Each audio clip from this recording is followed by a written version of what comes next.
I would like to introduce Dr. Raaj Kumar. He's my friend more than 33 years. Equal to my experience. He's my classmate. Of course, research classmate also. After that. And he has done PDF from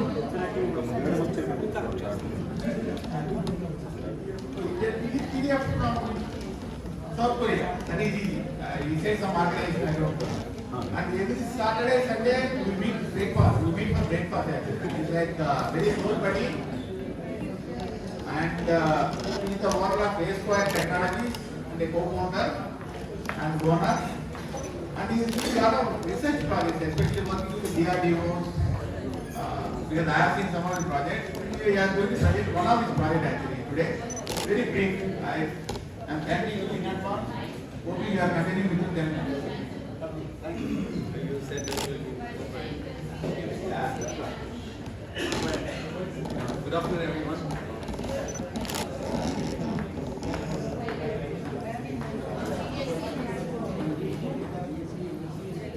I cannot tag unless part of it. We are organizing tags a lot to tailgate for collaborating with the on the day of 2020. So,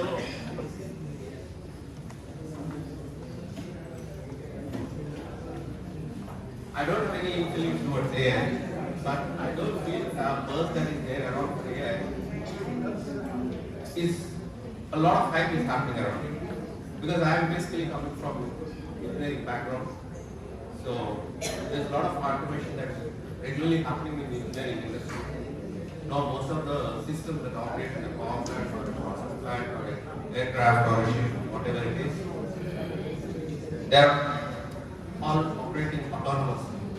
There are sensors, they take decisions, and then they see that the operations are unmanned.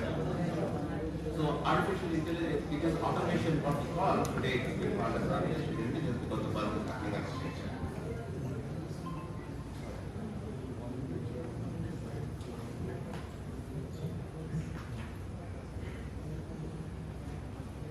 So we are regularly doing a lot of such projects, and there was a problem which we dealt with the healthcare system, which is not very difficult. The radiologists are there, they are doing a lot of ultrasound images, scanning and all those things. So I'm trying to do something using the AI to make that more accurate for inexperienced doctors. I am from the company called S2 Robotics Consultancy. This is started by my, I've taken PhD back. Dr. Krishna is my co-founder. We both started this company in 2020. And we are primarily working in oil and gas energy sector, life sciences, defense and aerospace.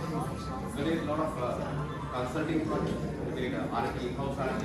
We have a lab in our office where we do a lot of in-house R&D on hydrogen, and also, in blue.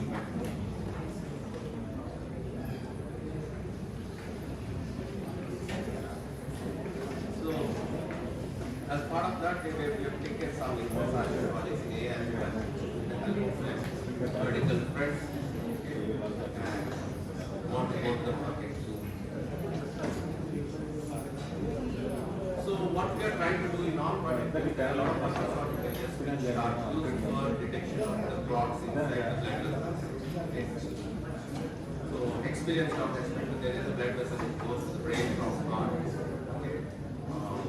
which carries blood to the brain. And if there are any clots here, this zone is called carotid. And if there are any clots in that, the patient, the person is likely to get affected with paralysis or brain stroke.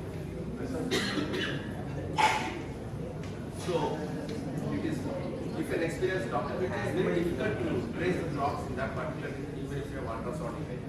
And among the methods that are available, ultrasound is the cheapest and most efficient. That is what the medical community has told us. And we are working on this, using these ultrasound images and trying to detect the clots inside the carotid artery. So one point is that we can use the ultrasound scans. We can parallelly by doing the radiology tests, there will be Doppler sounds also, acoustics also we can monitor. Using the acoustics also we can trace whether there is a clot in the carotid artery or not. So why we have to do this when there are a lot of doctors and things like that? The primary reason is this can be a disease. So it's very, very narrow. Okay. And they take the ultrasound images in 5-6 layers. Okay, so we don't know what is the level of clot that is there in the artery. In some of layer 1 it may be thin, at layer 2 it may look thick.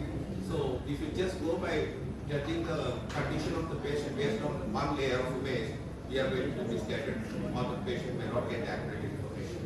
So we have to study all the different layers of images and then give a collective judgment on that. So, and when the situation is like that, only experienced doctors can detect it accurately or better. If the doctor is inexperienced, okay, it is very difficult for him to study the ultrasound. You can see on the left hand side, there is the original image. You can't feel, okay, it's all black there. But there may be a presence of plaque there, which, if it is not detected, can become a larger plaque at later stage, and suddenly the blood patient may be detected with some kind of, brain stroke or perhaps. So we are doing a lot of artificial intelligence. We have taken some 11,000 different images from different patients. It is collecting the data is very, very difficult, and we started doing, why we are using AI here, it is kind of, first we need to, the system has to automatically detect which, when in the ultrasound image, which is an artery. The first detection of artery is very difficult because the image is completely back, and there are a lot of such kind of reasons in very particular reason. We have to accurately identify the carotid region or the artery region. So first AI is being used to detect the accurate location of the artery, okay, in the neck region. And once we do that, then there are different elements. What is the kind of lumen stenosis? Lumen stenosis is how much narrow is the artery after the block has happened. Sometimes the block, when the plaque or clot, what happens is it attaches to the boundary and it doesn't expand. So the condition is not dangerous. Sometimes it expands inwards into the artery blood vessel. So it becomes critical. So the lumen stenosis is one important parameter that needs to be estimated, okay, when you are studying the scanning. And then echolucency is another thing that we have to understand. Like there may be immature plaques, there may be matured plaques. Okay, we have to identify the immature and mature plaques. Mature plaques means which have solidified over a period of time or which have become a lot denser. There are plaques which are not dense, but what happens? These are very dangerous plaques. So we try to identify those low density plaques from the image study, image scanning, and then we try to see whether it becomes, because it is vulnerable. Anytime the brain velocity increases, it may hit the plaque, it carry the plaque to the brain. So it is very important to detect these vulnerable plaques, which are not dense, which are soft, and which can maybe break and go to the brain. So this is where the inexperienced doctors need AI, okay, to help them identify such vulnerable places. Okay. As I said, the other way of measuring the narrowing of the blood passage or vessel passage is through Doppler effect. So we study the acoustic signals and we try to take decisions based on the velocity of the flow. So this is the architecture we have used. It's not visible, but anyway, I can read everything so clearly. Yes. So there are a lot of noise, I'm telling you, right? Once identification of the blood vessel of the scanned images is one of the most important tasks here. There will be a lot of noise, the image may not be clear, there is a lot of blurriness in the image. We have to clear all that noise, make it so clear that afterwards the subsequent processing of the plaque will be easy. Okay. So we are trying to do that. As we can see the right side, we have some metrics which show that how our program has been improving as we kept on adding images for studying and making it more reliable. So initially we did with some 500 images, then 500 because we have to fix a lot of things. So and then gradually we increased it to 11,000 images, and still we are adding because the program is dynamically learning from as we keep on adding images, and then new scenarios coming which we are not there in the previous images. So the artery identification technology should be improved with our algorithms. So that is why we are, as we keep on adding programs, the reliability is increasing and it is seeing multiple. So one thing that we found, we kept on focusing on finding the plaques, okay, inside the blood vessel, but we didn't look at the aspect. If there is no plaque, that also has to be detected, right? So it should tell this is a perfect case, this is a normal case. So that is like we did last month only we focused on that, like identifying plaques, arteries without disease. So this is the software which we developed, okay, which shows that how we enter the patient's data, how we enter the scanned images. The patient may have 8 different images or 9 different images or 10 different images. And as I said, there are layers, and they scan in layers horizontally and vertically. So the software has to decide which is horizontal image, which is vertical image. Because if they go by vertical image, then they will give a wrong conclusion. So it has to have the intelligence to identify which is a horizontal scan and which is a vertical scan. So those features are also built with it. Just upload the images and then it does all the processing inside. Okay, you can see the color image on the left hand side.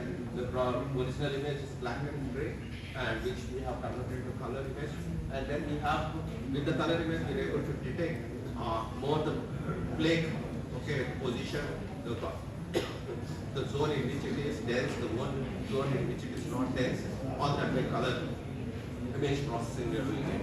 And then it is the bottom right hand side, you can see the like what is the plaque percentage, 93%, and as I said luminescence it may be 90% because it is only just a small passage is there. When that much plaque is there, only a small passage is there for the blood to flow. And then equoluminescence, like what is the status of time, how much is the thickness of the plaque, whether it is very soft or not, that also will become, like if you give in terms of percentage.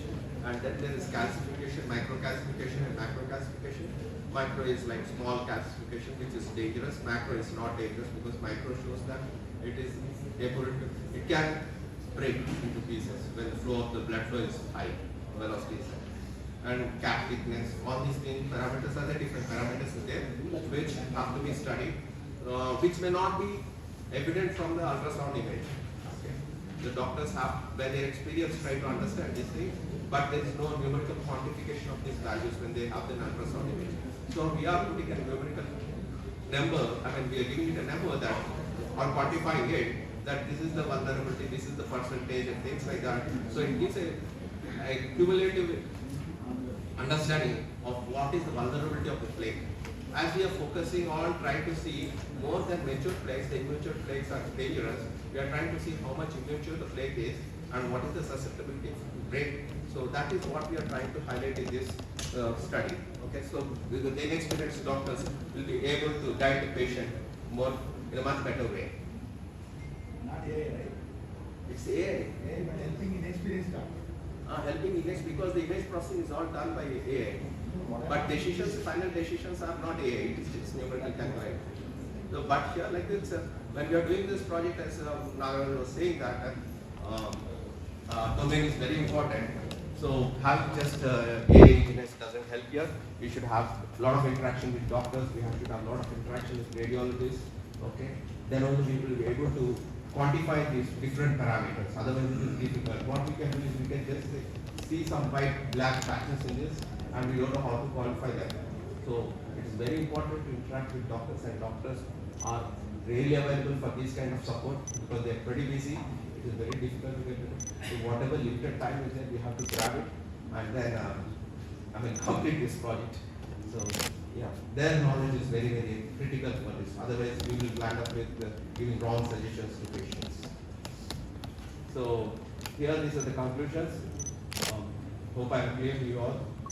We trained with around 12,000 ultrasound images. This program, a lot more, still we are in the development, still a lot more has to be done. So we are also trying to, these are from the radiography scanning machines. So we are trying to download the images directly from the system into our laptops.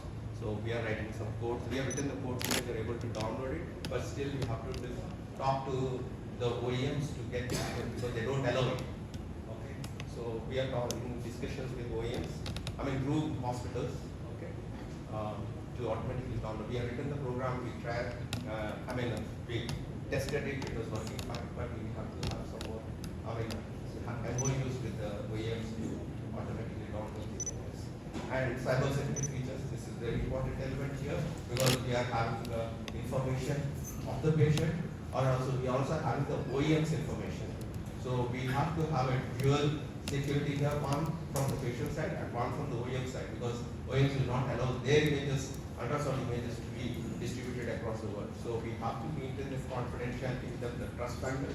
So cybersecurity, so nobody can touch these programs, unless except by one operator and the person who developed it. So that kind of level of security we have incorporated it. So it cannot, nobody can, go and delete the images nor add the images. Only some responsible persons and stakeholders will be able to add the images. And we are identifying what is mild block, severe block, normal block from this. So the mild is one which is where we are focusing. As I said, it helps doctors to diagnose lower percentage but vulnerable places. And I also mentioned that we are also using acoustic studies to identify the blood velocity in that particular region compared to the normal zones and see whether the plaque is there and narrowing of the vessel has happened or not through blood velocity studies. Okay. So as I said, the other thing is vibrating parameters, which I mean that plaque percentage, lumen stenosis, lucentity, captiveness, microcalcification, macrocalcification, score, lot of other parameters. All these things have to be collectively studied to give you a holistic judgment about the condition of the clot in the blood vessel form. So with that, I conclude.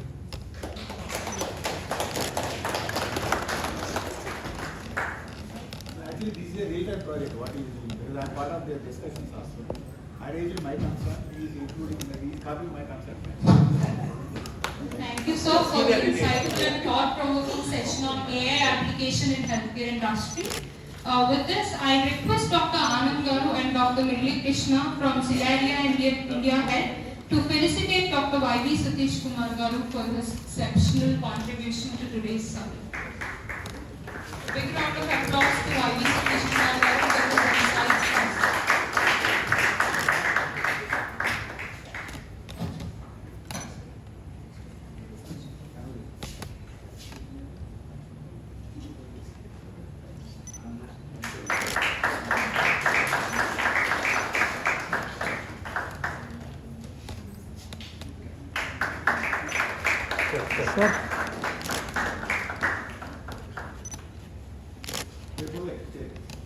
Now I request Mr. Chigurupati Lakshman Garu to come on to the dais and accept our small token of respect from our Dean Anand Garu and DamnRight.DamnIT.